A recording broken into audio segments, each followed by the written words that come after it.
Dolphin Treasure, Chapter 1, Sunken Spanish Treasure. I scanned the water in all directions, looking for my dolphin friend. Since I had saved his life by cutting a large fish hook from his tail when he was a baby, he had become my companion whenever I was at sea, diving or looking for old Spanish treasure on the seafloor. Like a faithful and loving dog, Baby followed me and my diving friends whenever we took our boat out to the clear water of the Atlantic Ocean near Jupiter, Florida. He and his dolphin family, mother, father, one brother, and two sisters, usually joined us as soon as we pulled out of the Jupiter Inlet, where the landlocked intercoastal waterway connects to the open sea. I have no doubt that dolphins have good memories, because within weeks after I had saved Baby's life, his family started following our boat whenever we sailed in the ocean. Today, Amos and I, along with Jack Riley, another diver, almost decided not to go looking for treasure at the site we had been working for several weeks. The weather looked threatening, even though the sun broke through the clouds, making beautiful rays in the early dawn light. Amos at the wheel knew the Florida weather better than anyone, and he didn't like what he was seeing as he steered the boat through the inlet and headed out to the open sea. He gunned the engines to attack the white-capped waves. The outgoing tide of the inland waterway rushed to join the sea in a white-capped collision. Our 34-foot boat, Treasure Hunter, was right in the middle of this treacherous area. Amos struggled to keep the boat from going up so steeply that it would flip over. We climbed the gigantic waves at the inlet's mouth until finally we cleared the area and entered the Atlantic. It was early January, and the sea was rough. The wind sheared the waves' tops off, forming little rainbows above each one as it marched shoreward. Through the early morning mist I looked to see if dolphin fins were breaking the surface as the dolphins sped along, but there were none today. Our diving site was off the coast 3 miles south of Jupiter. We were working to recover gold, silver, and jewels from an old Spanish treasure galleon that had sunk along with 9 other ships during a hurricane in July 1715. The southeast coast of Florida is called the Treasure Coast for good reason. Along its shore lies the remains of dozens of Spanish treasure ships that were sunk over a 300-year period.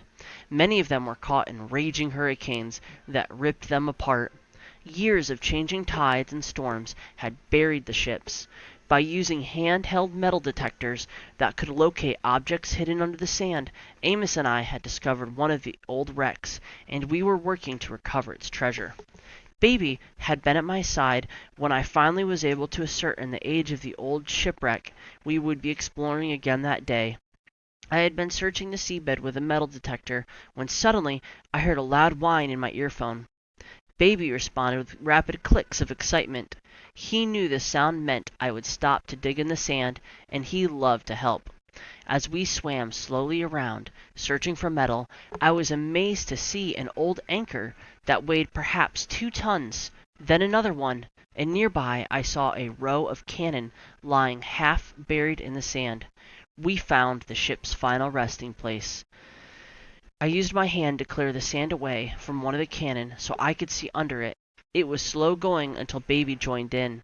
He became a dolphin digging machine. He hovered over the cannon and rapidly fluttered his big tail up and down, while holding himself stationary with his side flukes. Within seconds the cannon lay completely exposed. Baby watched me intently as I examined the encrusted cannon. Clicking like a sonar, he aimed his nose at the cannon to see for himself why I was so interested. When he clicked close to me, I could feel his sound waves hit my body. His sonar was better than the best ship's instrument. On the underside of the cannon was a big clump of blackish material. I took a small hammer from my belt and hit it. It fell apart, spilling silver coins into the sand. I held one up and looked closely at it. On one side was a Spanish cross, on the other side a royal shield with the date clearly visible, 1714. I looked at the second one, 1713. I had found proof at last of the ship's identity. Our wreck was one of the 10 ships that had gone down in a hurricane on July 31st, 1715. It could not have belonged to any other Spanish fleet, because there was no record of any ships lost for several years before or after the 1715 tragedy. Since that day, Amos, Jack, and I, with Baby's help, had been searching to find the ship's treasure every chance we got. Because of the excitement of what we might discover next, we were going out on a winter day and looked less than perfect for diving. As I stood holding on the rail of the heaving boat, I kept looking for Baby, but neither he nor any other dolphins were in sight. Amos was looking too. "I guess Baby and his family are having a fresh fish breakfast somewhere out to sea," he said, smiling. Chapter 2. Baby, my dolphin companion. Finding the treasure had set our hearts pounding.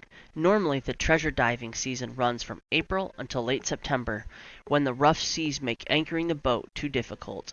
Amos, Jack, and I all have regular jobs because hunting for treasure is expensive, and even after it's discovered, by law the state of Florida gets 20% of the find. The treasure must be kept in a bank until the state, which has first choices, selects what it wants. Unusually bad weather had prevented us from diving much during the summer, so when there was a day that looked good, even during winter, we sailed for the treasure site to work, as long as the seas remained fairly calm. Even if we don't get to dive, we all love being on the sea together, and it's a special treat when Baby and the other dolphins swim alongside our boat, jumping and frolicking, their perpetual smiles making us laugh. Baby knows the sound of our engines, even though dozens of other boats are often in the area. He usually finds us just as we come out of the inlet. He follows close by the bow, riding the waves created by our boat.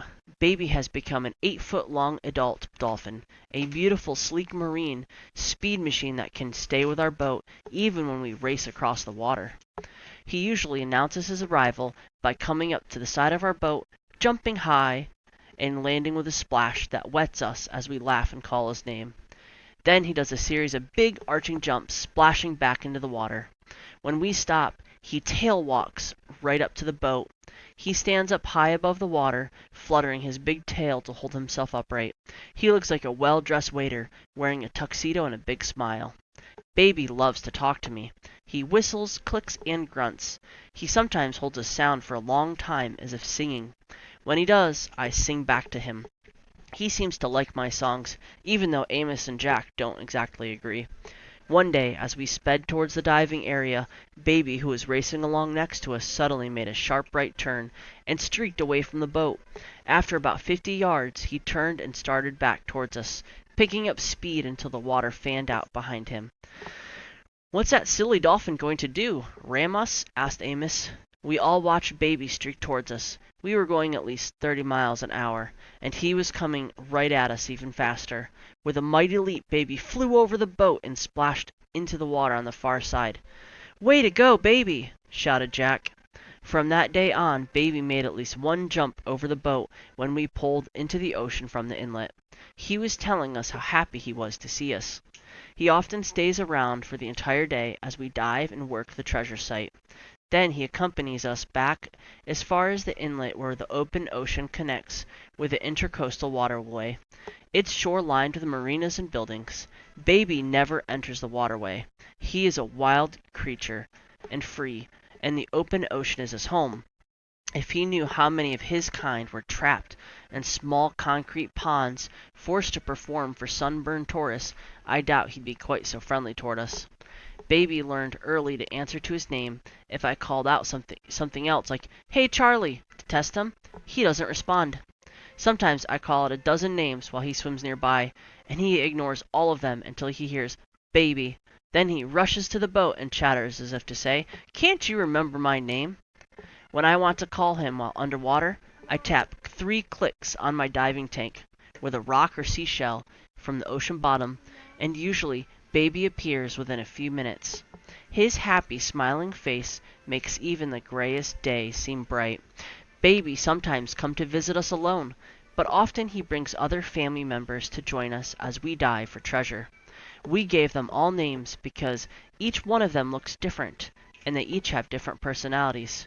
We call one Papa, one Mama, and one Goofy, because his dolphin grin is lopsided. We named Baby's sisters Angel and Bluebell.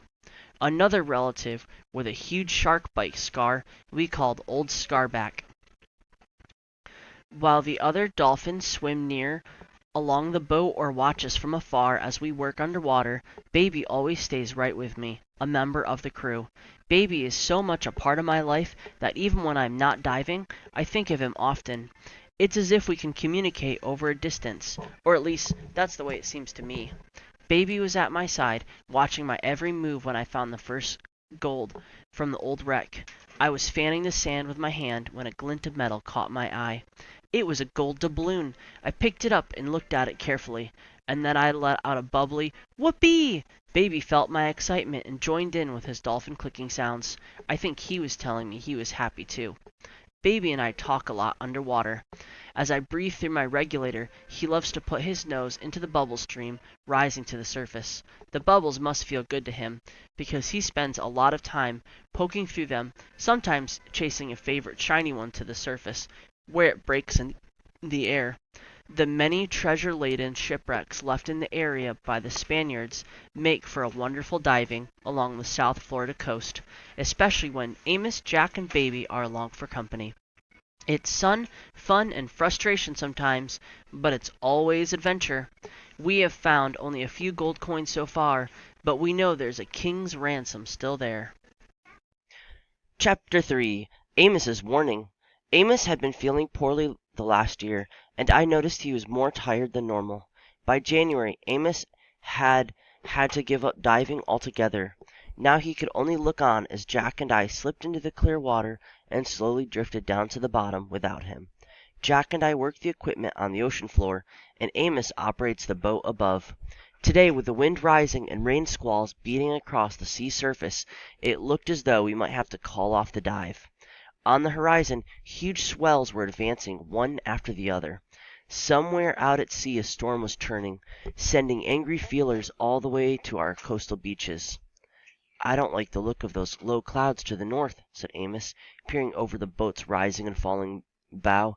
"There's a big rain coming, probably a good wind too," he added. "Amos, you're just getting old," Jack laughed. "We aren't going to let a little blow stop us from finding gold today, are we?" "Jack, my boy, I've been sailing these seas since your mamma was a little girl, and I've learned to never underestimate the Atlantic Ocean. When one of these winter squalls hits, it's like a freight train roaring down on you. One minute the sea is sunny and calm, the next the rain is pouring down and the waves kick up to 10 feet high or more." Jack and I respect Amos almost like a father. It's hard not to like the old man. He looks like Santa Claus, complete with a white hair and a beard. He's always laughing and joking, even when he feels bad. "Well, then, we'd better start getting the anchors ready," Amos called over the sound of the twin Evinrude outboard engines pushing us along. "Wayne, check those ropes. We don't want to have the boat break loose today, drift when you and Jack are on the bottom. With this strong current running, you'll never be able to get back aboard before I lose sight of you." I looked at the sea passing beneath us as we climbed one swell after another. Amos steered the boat to 45 degrees into each wave to keep us from being pounded by rough water. As the boat ran uphill into the swell, the engines strained tightly, and then as we went down the backside, the props momentarily bit air instead of water and roared their protest at running at 100% power. I loved it. The wind was cool in my face, and the sea water splashed over the side, wetting me from head to foot. I wondered if Baby and his family would join us on a stormy day like this, as I looked for signs of dolphins in the rough sea. They were nowhere to be seen. I looked from north to south, and except for a huge oil tanker out about 5 miles, we were alone on the sea. I felt the first tinge of uneasiness, but didn't know why. Without Baby, the day just would not be complete. "How do you think those Spanish sailors felt as they sailed this area back in 1715?" asked Jack. "They had no engines, no radios, only a compass and sails. Can you imagine a 140-mile-per-hour wind shrieking through the rigging, toppling masts and ripping sails to shreds? Those guys were real sailors. Look around. We're the only ones at sea today. Everybody else is home watching TV or shopping at the malls. I say let's dive and get treasure." Amos smiled through his stained beard, his missing back teeth showing clearly. "Jack, if you and Wayne want adventure, then you shall have it. I was just about to say it's too dangerous to turn back, but then I remember how we used to ride out the big storms at sea and laugh at them. You're right, we've become too soft and civilized. It was clear to me that Amos was feeling his best days were behind him, and he wanted to capture one more great adventure. I watched the shore carefully, finally locating the marks we used to triangulate our exact position. We were using a Lauren electronic device to get pretty near the spot, but it had an error margin of about a quarter mile.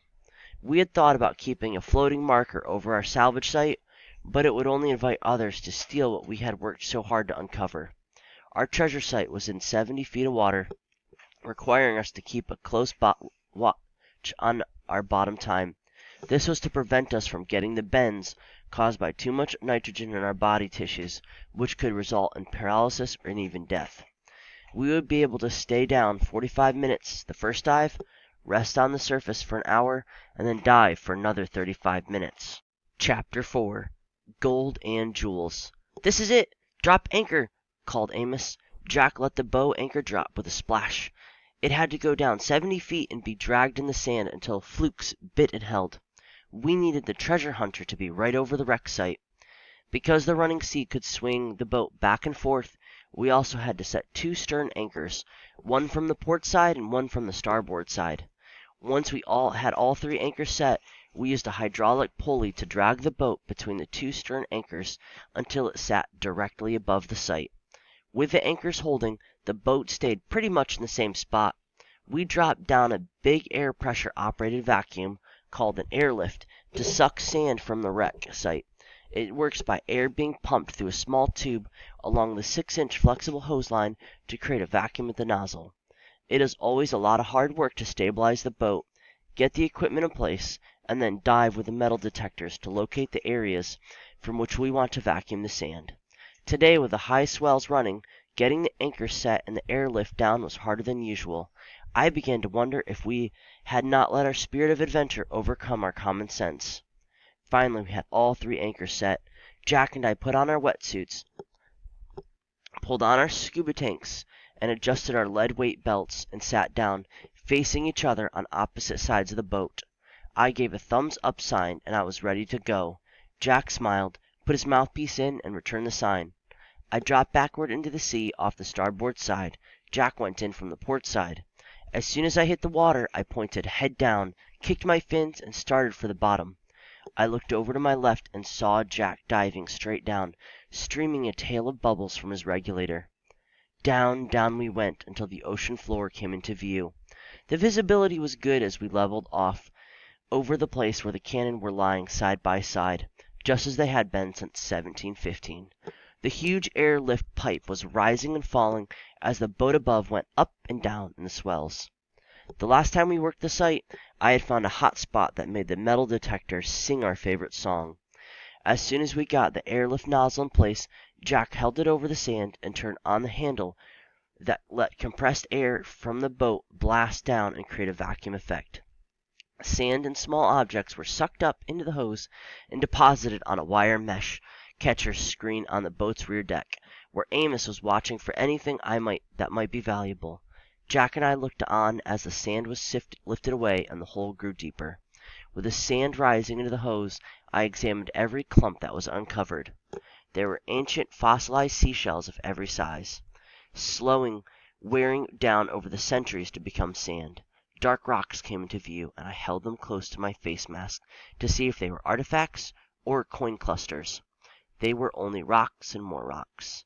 It was truly a treasure hunt. The next moment we might find silver or gold, or perhaps nothing. For 25 minutes we scoured the area, stopping to use the detectors to be sure it still indicated metal somewhere under the sand. Suddenly the whine rose in intensity when I placed the detector loop on the sand. I missed Baby's curious eyes watching my every move. It just was not the same without him. The whine grew louder and louder. There had to be something down there. Jack turned on the airlift again and moved the nozzle back and forth, causing the sand to rise into it like a small tornado. Then I saw a glint of metal and immediately reached over and shut off the suction. Jack saw it too. We had fanned the bottom where we saw the glint, but the sand caved into the hole and covered it. We both continued to fan carefully, stopping to stick our fingers into the soft sand to feel for an object. I checked my watch. 30 minutes had passed and my air supply gauge indicated 500 pounds left. It was time to surface. Jack glanced at his air gauge and then looked at me and made a throat-cutting motion. He was nearly out of air. Just at that moment, a gold chain with a large carved links came into view in the sand. I fanned around it, slipped my left hand under it, and pulled gently to remove it from its 277-year-old grave. The long chain came out slowly, inch by inch, for about 2 feet. Then it caught tight. Jack's air tank went dry. His chest heaved to suck air, but there was none. He had to go to the surface now. I tried once more to pull the chain loose, but it was lodged tight. I let go and helped Jack. I drew a long breath from my mouthpiece, took it out, and gave it to Jack. He put it into his mouth and drew it deeply 3 times, then gave it back to me.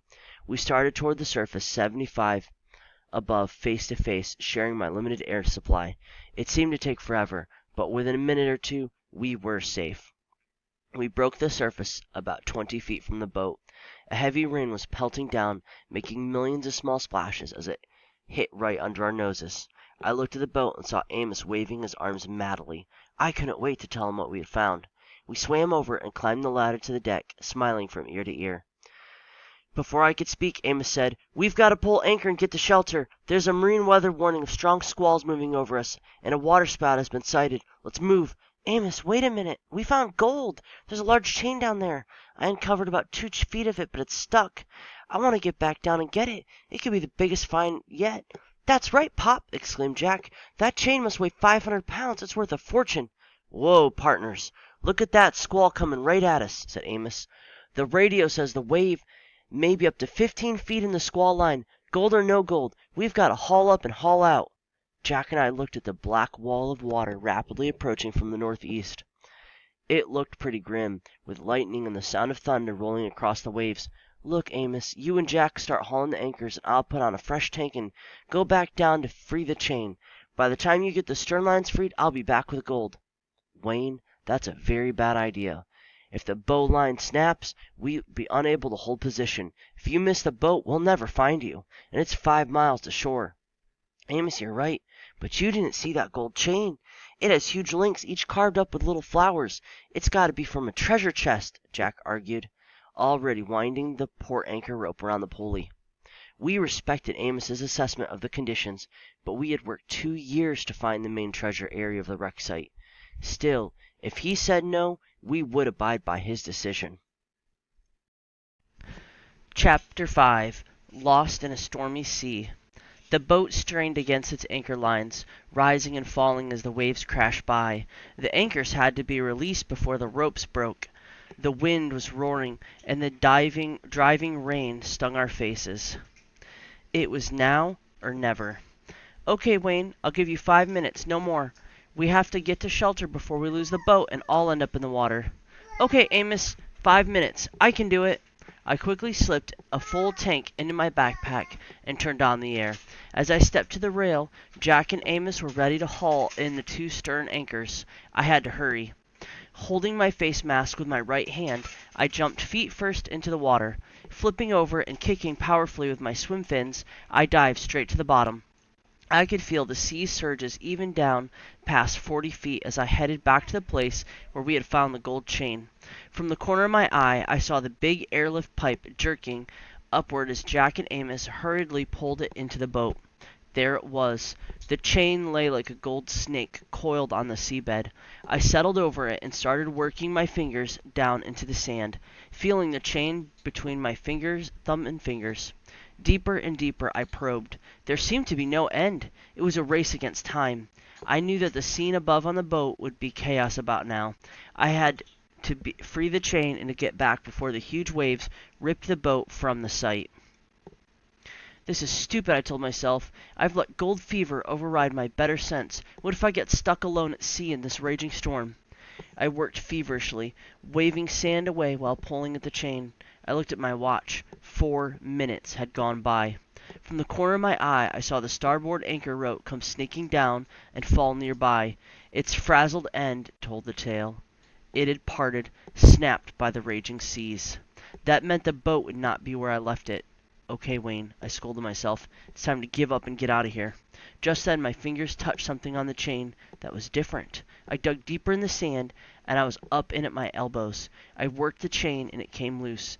I pulled it up inch by inch with both hands. As it cleared the sand, I saw a large gold crucifix, studded with red stones. Rubies! I thought. The chain was about 4 feet long. It was extremely beautiful.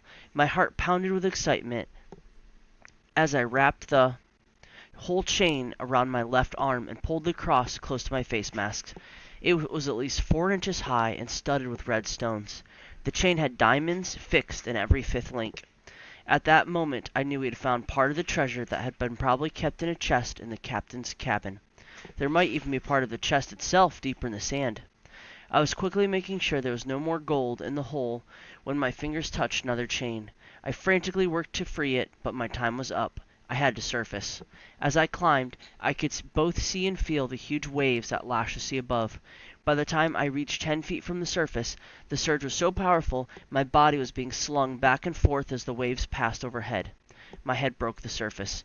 The boat was gone. I spun in a circle, and there to the west was the treasure hunter being swept shoreward. I guessed in an instant what had happened. When the stern line broke, the bow line had held on long enough for the boat to be pulled down when a big wave rolled by. Instead of climbing up the wave, the anchor held the boat down, and the wave broke right over it, flooding the engines. Amos had been forced to cut the bowline to keep the boat from sinking. I could see him and Jack desperately working on the engines, trying to start them. But with every passing second, the boat moved farther from me. When a huge wave passed under me and I was at its peak, I saw Jack looking for me. I waved frantically. But by the time I slid down the back side of the wave and rose from the next one, I was alone. The boat was nowhere to be seen. "Amos!" I shouted. My voice was swallowed by the raging storm. I strained to see the boat, but with the pouring rain and waves breaking all around me, it was impossible. I hit the inflate button on my buoyancy compensator, BC, and the air filled it until I was floating in the squalling.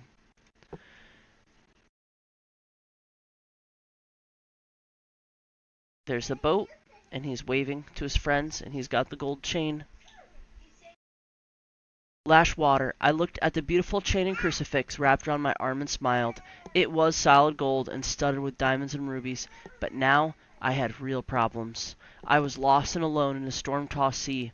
Even if Amos and Jack got the boat's engine started, they would never find me, and they had to get the boat to sheltered water immediately. I had been diving most of my adult life and have faced some pretty scary moments at sea, but this was the worst.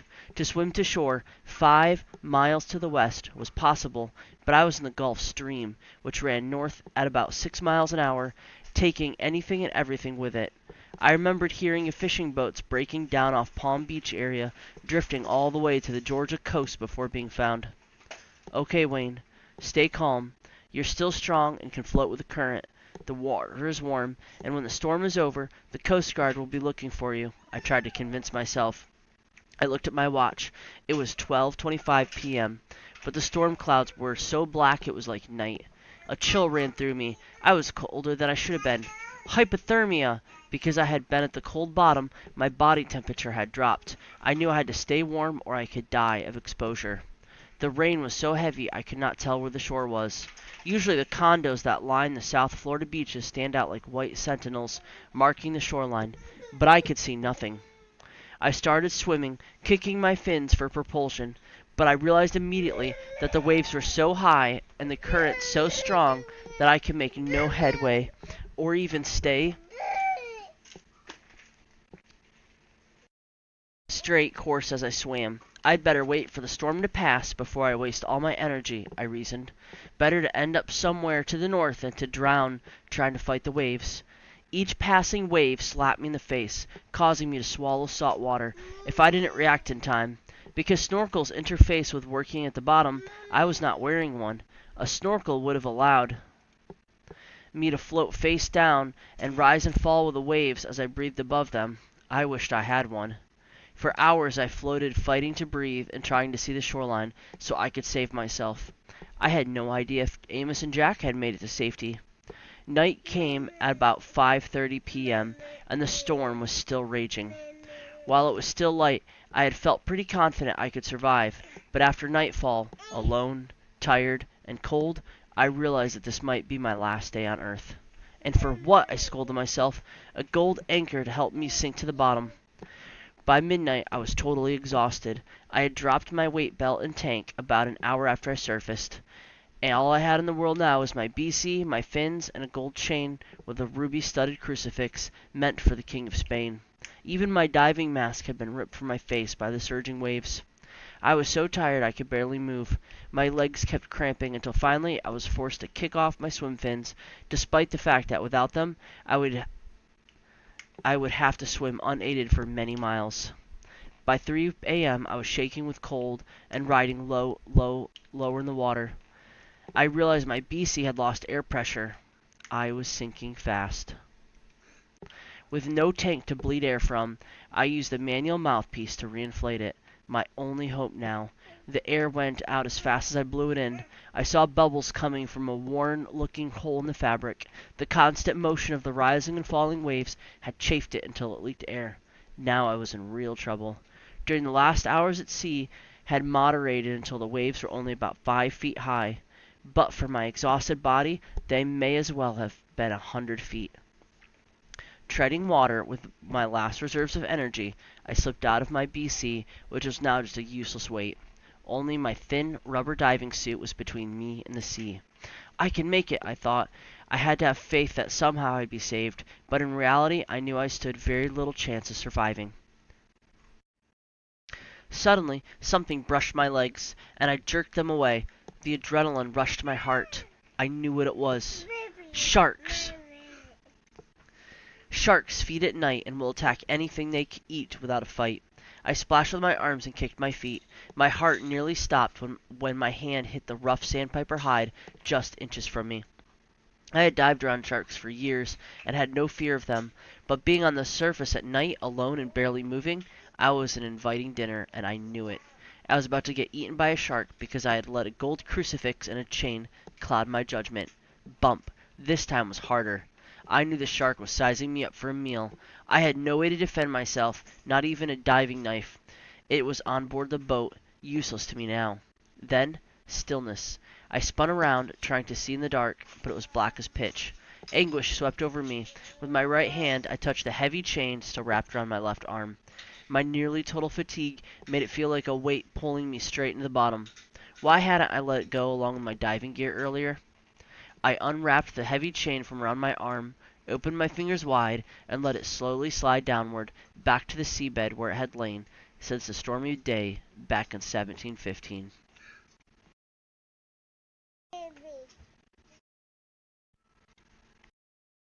Chapter 6. Baby Saves My Life. "Help me!" I shouted into the blackness, knowing that there was no one to hear. "Someone! Please help me!" Again and again I shouted. Bump. Bump. This is it, I thought. The last bump before the bite. I wonder how long it took to die when a shark bit you. I was almost too exhausted to care. Suddenly, the water near me erupted into an audible whomp as something was hit hard. Whomp! Again and then again. Then I heard the sweetest sound I'll ever hear. It was the chatter of a dolphin. A high-pitched musical note that brought tears to my eyes. Right under my nose, a large warm body rose from the water and blew a sharp spout of warm air from its blowhole. It was a big dolphin. I wrapped one arm around its broad back and held onto a dorsal fin. "Is that you, baby?" I whispered. The dolphin chattered and raised its bottle nose 3 times in quick succession. With my other hand I felt near the tail. The scar was easily discernible. Close by I heard other dolphins chattering their greetings. Baby had brought his whole family to me. "Thank you, God," I said quietly. At least I was not going to die alone, eaten by sharks. Baby chattered to me and kept raising his bottle nose up under my arm, like a dog wanting to be petted. I was so near total exhaustion I could hardly move my arms, but I managed to lay them both over his back and use his body as a float while I rested. I had heard old sailor stories about dolphins rescuing men from the sea, but I had never believed them. Yet here I was, moments from death, and dolphins had come to help me. Baby chirped and began slowly swimming, forcing me to grab onto his dorsal fin with both hands as he dragged me through the water. He could swim 30 miles an hour, yet he was barely moving, gently pulling me through the darkness. He sensed I was near the end of my strength. I slipped off and grabbed for his fin. I slipped off again. I was so tired, my hands were too weak to hold on against the pressure of the water against my body. Baby chattered with a high-pitched sing-song sound, and another dolphin answered. From behind, it slid its head under my trailing torso and lifted me onto its back. When it breathed, a fishy-smelling vapor wafted up to my face. These two dolphins held me up. Baby dragged me, and the other dolphin pushed me along through the water. I didn't know if we were headed for the open sea or toward shore. I was so exhausted and relieved, I didn't care. Baby, I love you, I said as I struggled to stay on the top of the slippery dolphin. A sharp breath, exhalation, and several chirps from Baby let me know he was listening and answering in his own way. Hour after hour, Baby and the other dolphin moved me through the water. As the first rays of light came out of the east, I could see I was in the middle of a school of dolphins. Not just Baby's immediate family. The dolphin holding me up from behind was a male even bigger than Baby. It was Papa, who had saved us both from sharks years before. I tried to convince myself that I was alive and not dreaming. I counted the dolphins that surrounded me, like a ring of guardian angels. There were 15. As the sun rose, I could see the shoreline in the distance. The storm had passed, and the sea was almost calm again. I drifted off to sleep for a few moments as the warmth of Baby and the other dolphins brought back some of my strength. I started to slip off. When I did, Papa nudged me sharply as if to say, "Hold on, stay awake." When we were about a mile from shore, I could see buildings clearly. The sun was warming my back now, and I felt new energy. I was very thirsty and hungry, but I was safe. I kept thinking, who will ever believe this? I don't quite believe it myself, yet it was happening. I was sure my wife thought me dead by now. Far to the south, I saw several boats out at sea. It was probably the Coast Guard looking for me, and perhaps for Jack and Amos too. What if I caused the death of my two dear friends? We came closer and closer to the shore until I could hear the surf breaking. The dolphins brought me up to the beach near a tall condo, bathed in the golden early morning sunlight. Then Papa backed off and my legs dropped down. My feet touched the ground. I was safe. Baby chirped repeatedly and kept raising his nose. I let go of his fin, and he made a noise that sounded like a fast, high laugh. All the dolphins joined in the chorus. I stood with tears of joy in my eyes as my rescuers cavorted in the shallow water. They rushed back and forth and slapped the water with their tails. It was like a beach party with a lot of good friends. One by one they left and went back to deeper water. Baby was the last to go. He floated by my side, chirping and blowing his fishy breath out in little puffs of vapor. "Thank you, Baby. Thank you for saving my life." He floated close to me and chattered his happy dolphin song. I owed him my life, which I had foolishly endangered for a golden chain. He turned, swam toward the open sea, and dived out of sight. Suddenly, he broke the surface in a high arch that took him several feet above the water. He hit with a big splash and did it again. He was saying goodbye. "Goodbye, Baby," I called out. I walked up the beach and crossed to the wooden stairs of a nearby condo. It was 7:27 a.m. on January 9th, and I was alive. After a lady wearing a housecoat got over the shock of seeing a tired man wearing a sand-covered black rubber suit at her door, she let me in to use her phone. "Honey, I'm alive. I'm okay," my wife cried. "Oh, Wayne, I never gave up hope. Amos and Jack came to see me last night to give me the bad news, but in my heart I knew you would make it safely. Tell me, what happened?" I took a breath and said, "Honey, you'll never believe it." The end. Wayne Grover was born in Minneapolis, Minnesota. He's a veteran of the United States Air Force and has traveled the world during and after his 25-year military career. He is an active conservationist and an avid parachutist, scuba diver, and whitewater rafter, hiker, and naturalist. He has worked on shark research in the Pacific and present, his chief interests are marine research and historical wrecks. Now a freelance journalist, his articles on conservation and ecological balance have appeared in newspapers and magazines throughout the world. He is the author of Ollie and the Golden Eagle and Dolphin Adventure. He lives with his wife, Barbara, in Florida. Jim Fowler grew up in Tulsa, Oklahoma, and moved to Alaska in 1973. He enjoys kayaking, camping, and wildlife viewing. He is the illustrator of I'll See You When the Moon is Full, When Joel Comes Home in a Fog, all by Susie Gregg Fowler, and Dolphin Adventure by Wayne Grover. The Fowlers live in Juneau, Alaska with their daughters Angela and Michaela.